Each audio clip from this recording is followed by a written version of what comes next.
I was looking over the notes. Well, let's get to the romantic stuff first. When you were a kid, you're going to Val de Camino. Valle de Camino. Your Nanny Gialia. How do your grandmother? My nonna Julia. There you go, Julia. I see the G. I think of Gialia. But that's when you kind of first got a taste of you can make pizzas a little bit differently than they have in Ireland. So that's it as well. I saw obviously my nonna was big into the cooking with the pasta as well, and the pizza. Everything is made fresh, even down to the chippies as well. She'd make them all with the fresh potatoes. So I got a taste for kind of real home cooking. They had the vegetables in the garden as well. So like over there, everything is literally from the locals into the supermarket. Right. And you kind of, you know, sometimes you go into the supermarket and you still see a bit of dirt on the vegetables, but it's because it's from the neighbour and you know they're natural, you know? Right. So we got a taste for that and fond memories of going into my nonna's. We'd arrive back on the plane and then take about an hour and a half to get back to hers. And then what would happen is, I remember she used to have kind of like a fly screen in the door, but when you walk into her hallway, you get a waft of the smell of sugo, which is like the tomato sauce for the pasta. Nice. I really love that. I miss it, you know. But and then as well, you'd see the pasta she'd have freshly made and hanging to dry a bit. So it was just, that's where I kind of got a taste for it, you know. And most kids, you know, will absolutely love food and love their parents cooking and their grandmothers cooking and all that. But I don't know if there was a time when it became something in your mind that you actually wanted to do, because most kids just like food. They don't think about it as a career, But was there a turning point for you that you thought, I'd like to actually do this properly, you know, out there in the world? Well, I'd say I've always been into cooking, and I remember it wasn't just on the Italian side, so I'm half Italian, half Irish, and I'm lucky enough that on both sides I can say my Auntie Maria, my Zia Maria, and then on my Irish side my Auntie Selena as well. I have fond memories of being a kid. They were both into baking and cooking, so even there, my nonna was over in Italy, but I had those two over here, and I remember just the experience and the joy of when you put something together, you throw it in an oven or on a frying pan, and it comes out and it's edible and it's enjoyable, you know. And one thing I have to say, I love cooking for people, and I do get I get my kick out of when someone enjoys a bit of food, you know. So that's kind of, for me, it's a positive and it's a driver. But I'd say when I first got into the cooking and felt like it's something I could do, I think I was 15, 16. Right. And I have to say the parents were maybe away. You know what it's like, I wanted to stay back. They'd be going to Italy. Yeah. And I wanted to stay over here with the buddies. Sure. You know, so 15, 16, I had the kitchen to myself.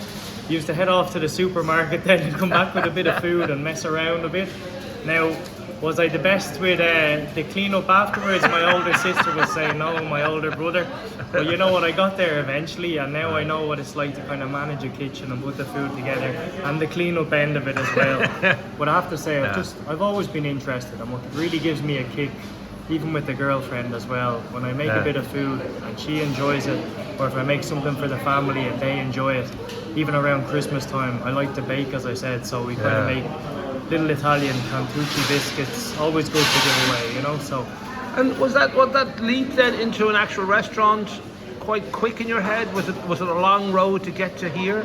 I don't know if it took you quite a while to figure out, okay, I know what to do in the kitchen, but business is another element that I have to figure out.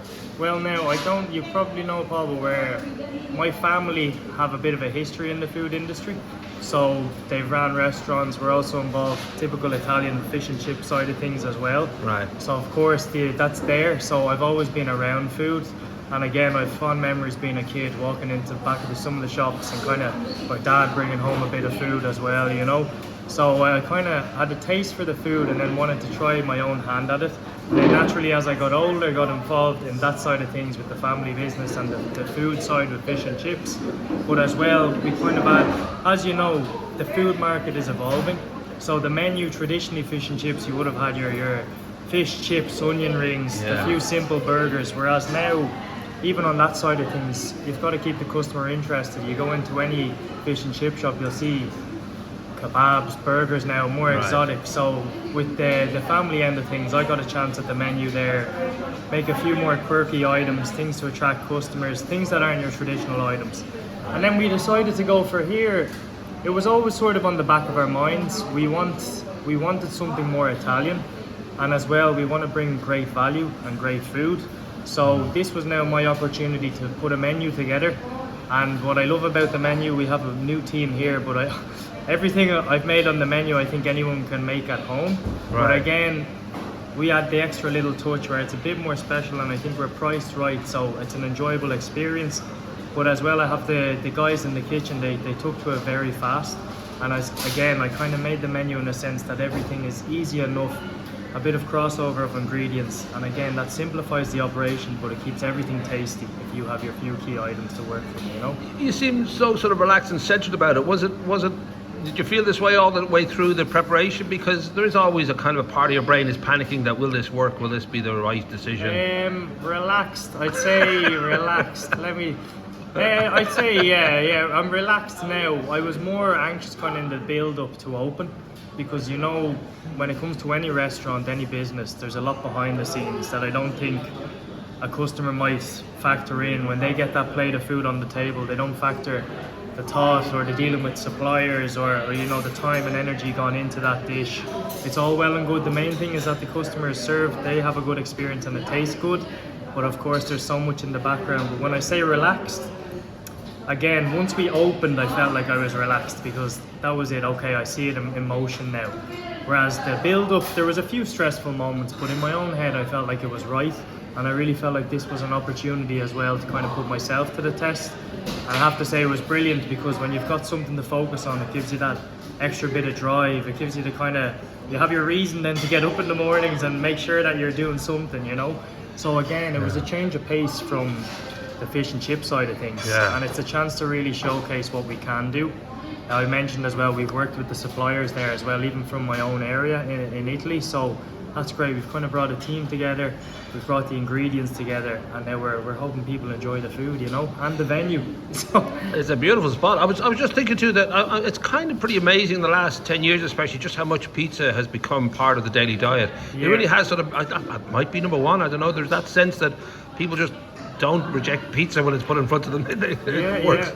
Well, the beauty of pizza is, I always say, you don't really need a knife and fork. You know, it's its own plate. Sure. As well as that, it's the perfect share food.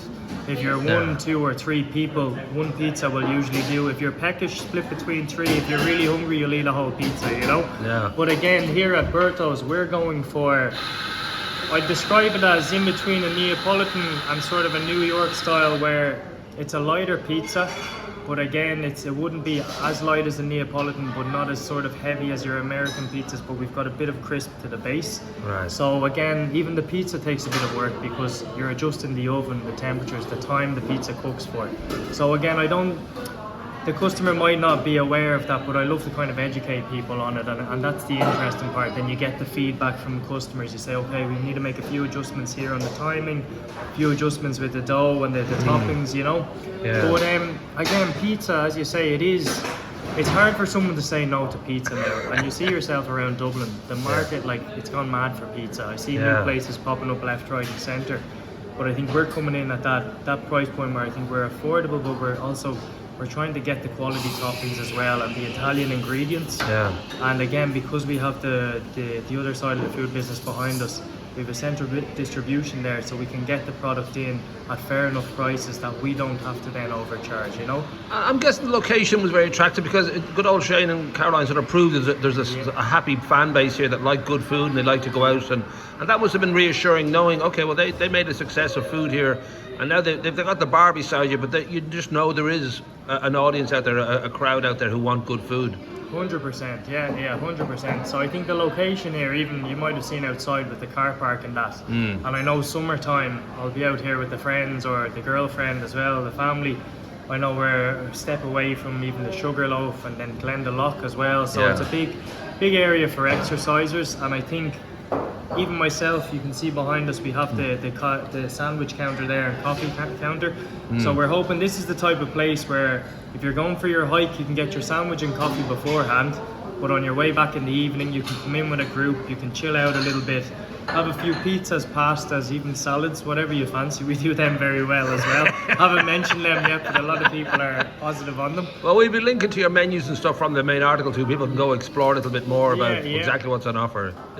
No, you're right though. With Shane and Caroline, I know they ran a good operation here food-wise. And it is positive so far. A lot of locals are saying it to us. I've seen a few faces multiple times over the last week, which is brilliant, you know.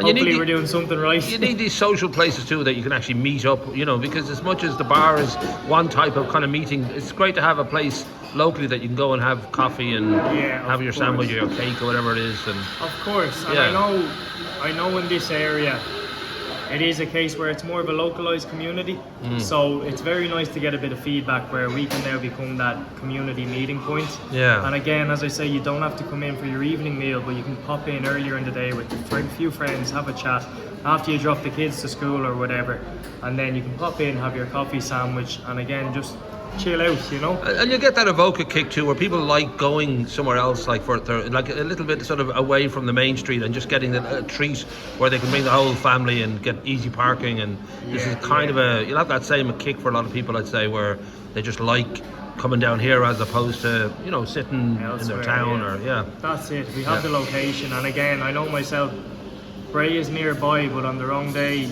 you'll be half an hour waiting to get there, whereas we're just off the motorway there. And like, hopefully, I think it is a great location, and the car park works to our benefit. So I suppose the most important thing is, given that your family know what they're doing when it comes to takeaways and food and all that, have they given you the thumbs up yet? How does it work? Do they come in and review? Do they give you their notes? I don't know how. Well, listen, it wouldn't be the family business without family. So they've been in, they have their input, you know, and they're always on my back, but it's a good thing, you know. It's not. As I say, they're helping me, you know. And some days you might have a long day and say, oh, I don't need this, but at the end of the day, the input that they give is helping, and we're all thinking we're all in the same boat. We're all for the business, you know. So it is a family. I know it's Berto's over the door and I'm Roberto, but at the end of the day, it's still a family business. And you know, you have to take what they say and take it on board. And a big motivation in life is to make your siblings jealous. That's the main thing. Of course, of course. You know, we're